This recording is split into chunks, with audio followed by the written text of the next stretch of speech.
The latest in the Matt Lauer story. Author Ronan Farrow is standing by his work in his new book, Catch and Kill, where Matt's accuser, Brooke Nevels, claimed he raped her. Matt has strongly denied those allegations. Ronan was on Good Morning America today, where George Stephanopoulos asked him point blank if he'd talked to Matt for this book. Watch.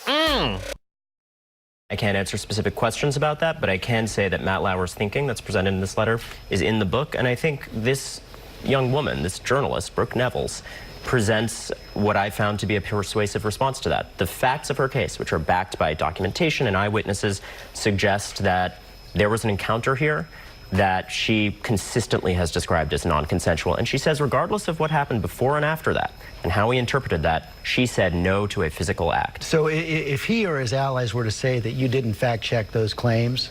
Extensively fact-checked, as with everything in this book. Wow. George also asked Ronan if Brooke and her attorneys used the words rape or assault when they went to NBC. Ronan says they were careful about how they laid it out in the book, but says in cases like this, attorneys asked a clear set of questions that elicited answers that left no doubt that this was non-consensual.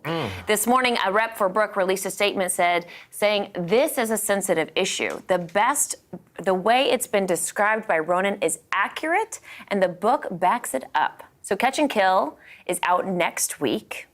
Do you believe that there's going to be a lot more about Matt that is going to come out from this? You know, I think what's going to happen, I don't think we're going to get anything as shocking as what we've heard already about, you know, the anal rape or anything.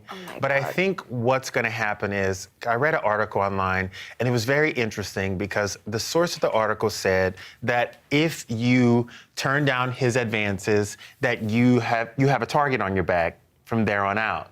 Because he would hit on people all the time. It was kind of like, it's your turn. Like, you have to kind of, you have to go along with it. You have to go along with it. And if you didn't, he would make your life a living hell. So I'm interested to see if he's worked at the Today Show since 1992, and let's say there was one woman a year, maybe two, there must be at least 30-something women out there that have had the story where he didn't sexually harass them or abuse them, but they felt like that there was a target on their backs. And I feel like there's going to be a lot of women coming out after this book saying those things. I think that it's in this book.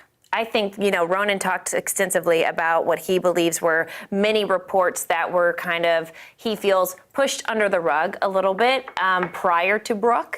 So I think that he has evidence of that. I don't believe he would have brought that up on GMA without any evidence. I think it's probably going to be in the book, and I think that's going to be one of the biggest shockers. I think we're going to get a bunch, maybe not names, maybe they'll do anonymous, but a bunch more allegations against Matt after this book. And it'll be interesting to see if Matt, because he sent such an extensive letter defending himself against Brooke, is he going to do the same with every allegation against him in this book? I think his letter is also because I think obviously his behavior, I mean, he was fired, right?